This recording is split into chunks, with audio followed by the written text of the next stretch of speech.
आता तुमच्या घरचे सुद्धा दोडक्याची भाजी म्हटलं, की तोंड वाकडं करत असतील आणि अजिबात खायला मागत नसतील ना, तर एकदा या पद्धतीने बनवून त्यांना खायला द्या. अगदी तोंड, नाक न मुरडता आवडीने खातील आणि रोजच्या रोज म्हटलं ना, तरीसुद्धा बनवायला सांगतील. इतकी जबरदस्त बनवून तयार होते. पण त्याआधी रेसिपी व्हिडिओ थोडासा जरी आवडला, तर व्हिडिओला जास्तीत जास्त शेअर करा, एक लाईक नक्की करा आणि चॅनलला सबस्क्राईब करायला विसरू नका. सर्वात आधी इथे मी 2 दोडके घेतले आहेत. आता याच्या ज्या शिरा आहेत ना, त्या अशा पद्धतीने आपल्याला काढून घ्यायच्या. तर आता याच पद्धतीने या दोन्ही दोडक्यांच्या शिरा मी काढून घेते आणि त्यानंतर तुम्हाला तर इथे पहा, दोन्ही दोडक्यांच्या शिरा मी काढून घेतल्या आहेत. आता आपल्याला हे दोडके चिरून घ्यायचे आहेत. पण त्यासाठी सर्वात आधी इथे एका बाउलमध्ये मी पाणी घेतलं आहे. पाण्यामध्ये मीठ वगैरे काहीही टाकायचं नाही. आता दोडका चिरून घेताना काय करायचं, पुढची बाजू कट करून घ्यायची आणि 4 बोटांचं अंतर ठेवून एवढ्या मोठ्या आकारामध्ये हा दोडका कट करायचा आणि त्याला एक जसं व्हिडिओमध्ये दाखवतेय त्या पद्धतीने कट मारून घ्यायचा.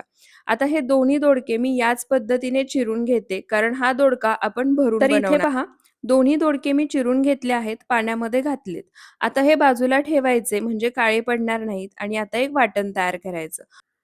तर वाटण तयार करण्यासाठी इथे मी मिक्सरच्या भांड्यामध्ये 10 ते 12 हिरव्या मिरच्या घेतल्या आहेत, त्या काढायच्या. मूठभर कोथिंबीर घेतली आहे, ती सुद्धा काढायची. हिरवी मिरची मी जी घेतली आहे, ती तिखटाला कमी आहे, त्यामुळे मी थोडीशी जास्त वापरतीये. तुमच्याजवळ असणारी हिरवी मिरची जर जास्त तिखट असेल, तर कमी प्रमाणात वापरू शकता. त्यानंतर पाववाटी चिरलेलं सुकं खोबरं, 15 ते 16 लसणाच्या पाकळ्या आणि थोडंसं आलं घेतलं आहे. आणि यासोबतच यामध्ये मी एक अर्धा चमचा जिरेसुद्धा घालणार आहे. त्यानंतर हे सर्व साहित्य लागेल असं थोडं-थोडं पाणी घालायचं आणि मिक्सरला फिरवून छान अशी पेस्ट तयार करून तर इथे पहा, लागेल असं थोडं-थोडं पाणी घालून सर्व साहित्य मी मिक्सरला फिरवून छान अशी पेस्ट तयार करून घेतली आहे. पाण्याचा जास्तही वापर करायचा नाही. मी फक्त 2 चमचे इतकंच पाणी वापरले. त्यानंतर आता हे जे वाटण आपण तयार करून घेतले, ते सर्व वाटण अशा पद्धतीने एखाद्या बाउलमध्ये किंवा ताटामध्ये काढून घ्यायचं. वाटण एखाद्या बाउलमध्ये काढलं, की आता यामध्ये पावडर मसाले घालायचे. तर इथे मी दुसरे कोणतेही पावडर मसाले वापरणार नाहीये. फक्त यामध्ये एक मोठा चमचा धनेपूड आणि एक छोटा अर्धा चमचा हळद घालायची. आणि इथे मी 2 मोठे चमचे भाजलेल्या शेंगदाण्याचं कूट घेतलं आहे, ते घालायचं. यामध्ये लाल मिरची पावडरचा वापर अजिबात करायचा नाही आणि चवीनुसार मीठ घालायचं. तुम्ही या ठिकाणी जर भाजलेल्या शेंगदाण्याची पावडर नसेल, तर शेंगदाणे भाजून घेऊन मसाल्यासोबतच वाटून घेऊ शकता. त्यानंतर एक मोठा चमचा कच्चं तेल घालायचं आणि आता हे सर्व साहित्य एकसारखं मिक्स करून घ्यायचं. तर इथे पहा, धनेपूड, हळद आणि मीठ घातल्यानंतर सर्व साहित्य मी छान एकसारखं मिक्स करून घेतलं आहे. इथे आपला स्टफिंगसाठीचा मसाला तयार झालाय. त्यानंतर आता काय करायचं, जे दोडके आपण कट मारून घेतले आहेत, त्यामध्ये हा मसाला भरून घ्यायचा. जसं मी व्हिडिओमध्ये दाखवतीये अगदी त्याच पद्धतीने. मसाला जास्त प्रमाणामध्येही भरायचा नाही. जितका बसेल फक्त तेवढाच भरून घ्यायचा. आणि आता याच पद्धतीने आपण राहिलेला जो दोडका आहे त्यामध्ये सुद्धा मसाला भरून तर इथे मी दोडक्याला एका बाजूनीच कट मारून घेतला आहे आणि अशा पद्धतीने मसाला भरतीये. तुम्हाला जर हवं असेल तर आपण वांगं भरून करताना जसे 4 कट मारून घेतो, अगदी त्या पद्धतीने 4 कट जरी तुम्ही दोडक्याला मारून घेतले तरी सुद्धा चालतील.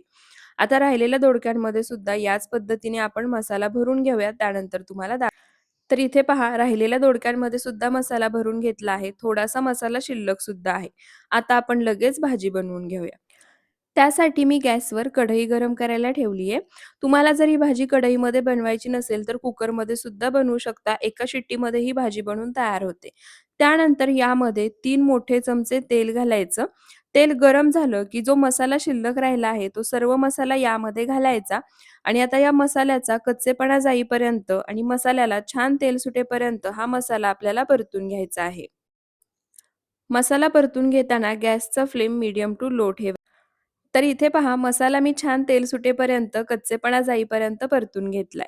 त्यानंतर आता यामध्ये मसाला भरून घेतलेला दोडका दोडका घातल्यानंतर मसाल्यासोबत एकदा फक्त हा मिक्स करून घ्यायचा.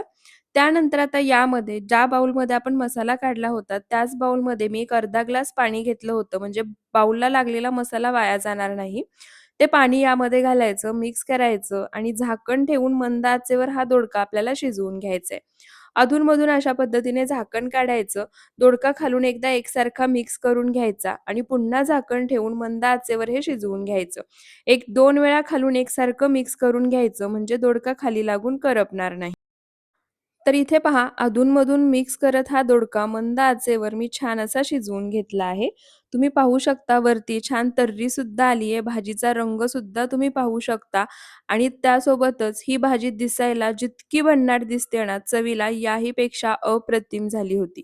इथे तुम्ही दोडका सुद्धा पाहू शकता छान मऊसूत शिजला आहे आणि ही भाजी तुम्ही चपाती, भाकरी किंवा गरमागरम भातासोबत सुद्धा सर्व्ह करू शकता. भाकरी आणि चपातीपेक्षा ना भातासोबत भन्नाट लागते. एकदा नक्की बनवून पहा. तुमच्या घरामध्ये जर दोडका कोणाला आवडत नसेल किंवा दोडका जर आवडीने कोणी खात नसेल ना, तर ते सुद्धा आवडीने रोजच्या रोज मागून-मागून खातील. इतकी ही भाजी भन्नाट होते. आणि तुम्हाला जर आजची ही रेसिपी थोडीशी जरी आवडली असेल, तर व्हिडिओला जास्तीत जास्त शेअर करा, एक लाईक नक्की करा आणि चॅनलला सबस्क्राईब करायला विसरू नका. धन्यवाद.